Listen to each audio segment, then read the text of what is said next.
Hoy he pasado en esta pieza horas felices. No importa que haya dejado la mesa llena de pinchazos. Lo único que siento es tener que cambiar el diario que la cubre. Hace tiempo que está puesto y le he tomado simpatía. Es de un color verdoso, las letras grandes de los títulos son de color naranja y tiene la fotografía de unos quintillizos. Cuando la tarde estaba terminando y se apagaba un poco el gran calor, yo venía hacia mi pieza cansado de caminar. Había ido a pagar una cuota de un sobretodo comprado en invierno. Estaba un poco decepcionado de la vida, pero tenía cuidado de que no me pisaran los vehículos. Pensaba en mi pieza y recordé las cabecitas peladas de los quintillizos como si fueran las yemas de 5 dedos. Cuando ya estaba en mi cuarto, con los brazos desnudos sobre el diario verde y un pequeño círculo de luz daba sobre los libros de colores, abrí una caja de lápices y saqué mi alfiler de corbata. Lo di vuelta entre mis manos hasta que se me cansaron los dedos y distraídamente pinchaba el diario en los ojos de los quintillizos. Primero ese alfiler había sido una pequeña piedra verde que el mar había desgastado dándole forma de corazón. Después le habían puesto en un prendedor y el corazón había quedado emplomado entre el cuadrilátero del tamaño de un diente de caballo. Al principio, mientras yo le daba vuelta entre mis dedos, pensaba en cosas que no tenían que ver con él. Pero de pronto, él me empezó a traer a mi madre, después a un tranvía a caballos, una tapa de botellón, un tranvía eléctrico, mi abuela, una señora francesa que se ponía un gorro de papel y siempre estaba llena de plumitas sueltas, su hija, que se llamaba Yvonne, y le daba un hipo tan fuerte como un grito, un muerto que había sido vendedor de gallinas, un barrio sospechoso de una ciudad de la Argentina y donde en un invierno yo dormía en el suelo y me tapaba con diarios, otro barrio aristocrático de otra ciudad donde yo dormía como un príncipe y me tapaba con muchas frazadas, y por último un ñandú y un mozo de café. Todos estos recuerdos vivían en algún lugar de mi persona, como en un pueblito perdido. Él se bastaba a sí mismo y no tenía comunicación con el resto del mundo. Desde hacía muchos años, allí no había nacido ninguno, ni se había muerto nadie. Los fundadores habían sido recuerdos de la niñez. Después, a los muchos años, vinieron unos forasteros, eran recuerdos de la Argentina. Esta tarde tuve la sensación de haber ido a descansar a ese pueblito como si la miseria me hubiera dado unas vacaciones. En muchos años de mi niñez, nosotros vivíamos en la falda del cerro. La gente que subía a la calle de mi casa llevaba el cuerpo echado hacia adelante y parecía que fuera buscando algo entre las piedras, y al bajar llevaban el cuerpo echado hacia atrás y parecían orgullosos y tropezaban con las piedras. De tarde mi tía me llevaba a unos morros que estaban cerca de la fortaleza. Desde allí se veían los barcos del dique, con muchos palos grandes y chicos con espinas de pescados. Cuando en la fortaleza tiraban el cañonazo de la entrada del sol, mi tía y yo empezábamos a bajar. Una tarde mi madre me dijo que me llevaría a casa de una abuela que vivía en la dársena y que vería un tren eléctrico. Sin embargo, esa mañana yo me había portado mal. Me habían mandado a buscar almidón en caja, pero yo lo traje suelto y me retaron. Al ratito me mandaron a buscar yerba y como yo la quería en caja, los almaceneros, que eran amigos de casa, me la pusieron en una caja de botines, pero yo había cometido otra falta. Me volví a casa con la plata y me retaron porque no había pagado. Al rato me mandaron a buscar fideos con 1 peso. Yo traje los fideos, pero no quise traer el cambio porque eso era traer la plata y me retarían. En casa se alarmaron porque no había traído el cambio y me mandaron a buscarlo.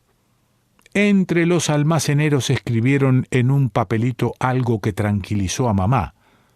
Decía, el cambio está entre los fideos. Esa tarde todas las mujeres de casa quisieron ponerme un gran cuello almidonado que iba prendido a la camisa con botones de metal. La única que pudo fue otra abuela. Esta no vivía en la dársena ni llevaba en el pecho el corazón verde. Esta tenía los dedos rechonchos y calientes y al metérmelos en el pescuezo para prenderme el cuello me había pellizcado la piel. Yo me ahogué 2 o 3 veces y me habían venido arcadas. Cuando salimos a la calle, el sol hacía brillar mis zapatos de charol y a mí me daba pena tropezar con todas las piedras del camino. Mi madre me llevaba de la mano y casi corriendo. Pero yo estaba contento y cuando ella no contestaba a mis preguntas, me contestaba yo. De pronto ella me dijo, «Cállate la boca, pareces el loco de 7 cuernos». Y enseguida pasamos por lo del loco. Era una casa sin revocar y muy vieja. En la reja de una ventana había latas atadas con alambres y detrás gritaba continuamente el loco llamando a la gente que pasaba. Él era grande, gordo y tenía una camisa a cuadros. A veces venía la mujer, que era chiquita y flaca, para hacerlo callar, pero enseguida él seguía gritando y de pronto los gritos eran roncos. Después cruzamos frente a la carnicería. Yo pasaba allí mañanas enteras esperando que me despacharan. La gente estaba callada, pero un mirlo cantaba fuerte, siempre el mismo canto, y yo me aburría mucho. Al pie del cerro estaba la calle donde pasaba el tren de caballos. Primero se oía la corneta y después el ruido de los caballos, las cadenas y el látigo largo para alcanzar al cadenero. Yo me hinchaba en uno de los 2 asientos largos para estar frente a la ventanilla. Y mucho rato después me tenía que tapar las narices porque pasábamos por los frigoríficos que había cerca de un arroyo. A veces cuando el tren y los caballos hacían ruido sobre el puente, yo me olvidaba de taparme la nariz y enseguida sentía el olor. Esa tarde nos bajamos en el Paso Molino y mi madre entró en una confitería a conversar con la dueña. Pasado un largo rato, la confitera dijo, «Su niño mira los caramelos». Y señalando los bollones me preguntaba, «¿Quieres de estos? ¿De estos otros?» Yo le dije a mi madre que quería la tapa del bollón. Se rieron y la confitera me trajo la tapa de otro que se había roto hace poco. Mi madre no quería que yo fuera con aquello por la calle, pero la confitera lo envolvió, lo ató y le puso un palito para agarrarlo. Cuando salimos era de nochecita y yo vi en medio de la calle un zaguán iluminado. Mientras mi madre me llevaba hacia él, yo miraba los vidrios de colores. Ella me decía que era un tren eléctrico, pero como yo lo veía de la parte de atrás, seguía pensando que era un zaguán. En ese instante tocaron un timbre, el zaguán soltó un suspiro fuerte y empezó a resbalar despacio hacia adelante. Al principio apenas se movía y las personas que alcancé a ver dentro de él iban quietas, como muñecos dentro de una vidriera. Nosotros no llegamos a tiempo. Y al ratito el zaguán iba lejos y dio vuelta por entre unos árboles. La casa de mi abuela quedaba en una calle cerca del puerto. Se entraba por un patio largo y teníamos que subir escaleras. Después pasamos por un comedor donde había una mesa con una fuente de pasteles. Mi madre me había encargado que no pidiera. Entonces yo le dije a mi abuela, si me dan, pido, si no, no. A mi abuela le hizo mucha gracia y en una de las veces que me fue a besar le vi el corazón verde. Se lo pedí y ella no me lo dio. Antes de cenar me dejaron jugar con una chiquilina que se llamaba Yvonne. La madre tenía en la cabeza un gorro de papel de diario y toda la cara y la pañoleta llenas de plumitas blancas muy chiquititas. Esa noche antes de dormir vi en la pared una escalerita de luces que eran reflejo de las persianas. Después no me desperté, a pesar de que todos se levantaron por el ruido que hizo la tapa del bollón cuando se resbaló de abajo de la almohada y se cayó al suelo. Al otro día, cuando tomaba el café con leche, sentía a cada momento un grito raro y me dijeron que era el hipo de Yvonne. Parecía que ella lo hiciera por gusto. Esa mañana ella me convidó para ir a ver un muerto en las piezas del fondo. La madre no quería dejarla ir porque tenía hipo. Yo miraba el gorro de papel de la madre y esa mañana el color de las plumitas era violeta. Enseguida pensé en el muerto. Yvonne le decía a la madre: «Mamá, es un muerto de confianza, es aquel viejito que vendía gallinas». Yvonne me dio la mano y me llevó. Yo tenía miedo y no soltaba la mano. El viejito estaba solo y tapado con un tul. Yvonne no solo soltaba los gritos del hipo, sino que quería apagar todas las velas que había alrededor del cajón. De pronto entró la madre, la agarró de un brazo y la sacó corriendo, y como yo estaba fuertemente agarrado a la mano de Yvonne, a mí también me llevaron. Aquella misma mañana, mi abuela me regaló el corazón verde. Y hace pocos años, nuevos hechos vinieron a juntarse a esos recuerdos. Yo estaba en una ciudad de la Argentina, donde el encargado de arreglar mis conciertos había cometido errores desde el principio y al final no se había podido hacer nada. Mientras tanto tuve tiempo de ir descendiendo por todas las categorías de los hoteles del centro y al fin había caído en un barrio sospechoso de los suburbios donde un amigo alquiló una pieza. A él los padres le habían mandado una cama y él me cedió un colchón. Hacía mucho frío y yo había gastado la mayor parte de mi dinero en comprar diarios viejos. Los ponía abiertos encima de una cobija fina y arriba de ellos un sobretodo que me había prestado el encargado de mis conciertos. Una noche desperté a mi amigo con un grito feroz. Yo también me desperté y me encontré poniendo una almohada en la pared.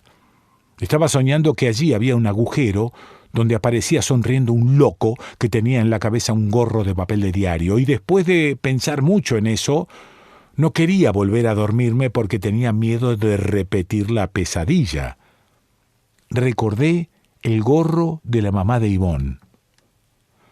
A los pocos días, paseaba con tristeza entre las luces del centro de la ciudad y de pronto decidí empeñar el corazón verde para ir al cine. Esa noche, después de la función, me animé a pedirle dinero a otro amigo que tenía en Buenos Aires. Ya le debía mucho, pero ahora me arriesgaría porque tenía casi arreglado un concierto en una ciudad vecina.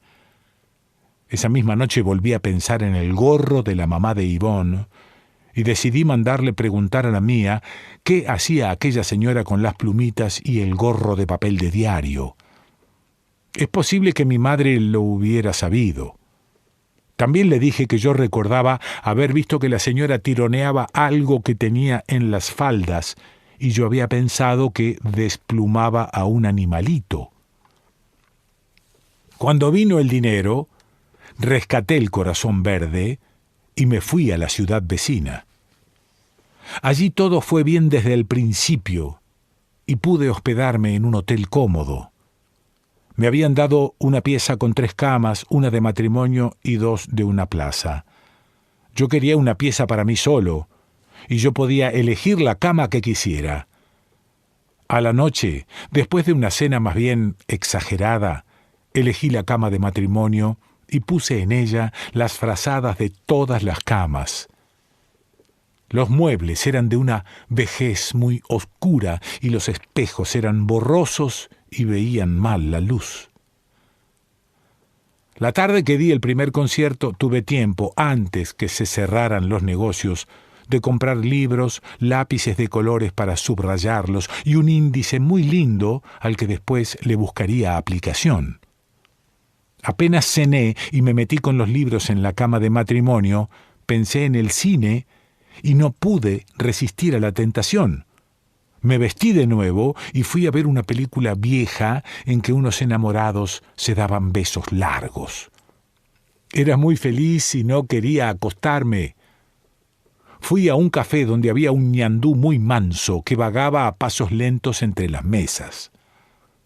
Yo estaba distraído mirándolo y dando vuelta entre los dedos el alfiler de corbata cuando el ñandú vino apresuradamente hacia mí.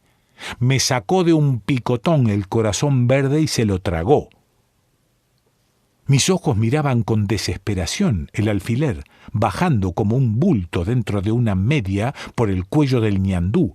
Hubiera querido hacerlo correr hacia arriba, pero llegó el mozo del café y me dijo: «No se preocupe». «Pero señor, es un viejo recuerdo de familia». «Escuche, caballero», me decía el mozo, levantando una mano como el vigilante que detiene un vehículo. «El ñandú se ha tragado muchas cosas y siempre las ha devuelto. Quédese tranquilo, que mañana o pasado yo le entregaré su alfiler como si nada hubiera ocurrido». Al otro día vi en los diarios las crónicas de mis conciertos. Pero uno de ellos traía en primera plana un título que decía: «La estadía del pianista depende del ñandú». Y el artículo estaba lleno de bromas. Ese mismo día recibí carta de mi madre en que me decía que la mamá de Yvonne hacía cisnes de polvera, que los hacía de todos los colores y que los tironeos serían para sacar las plumitas del paquete porque a veces venían muy apretadas. Al otro día el mozo del café me trajo el alfiler y me dijo: «Ya le había dicho yo, señor, el ñandú es muy serio y devuelve todo». Para otra vez que vaya a descansar a ese pueblito de recuerdos, tal vez me encuentre con que la población ha aumentado. Casi seguro que allí estará aquel diario verde y los quintillizos a quienes les pinché los ojos con el alfiler. Felisberto Hernández.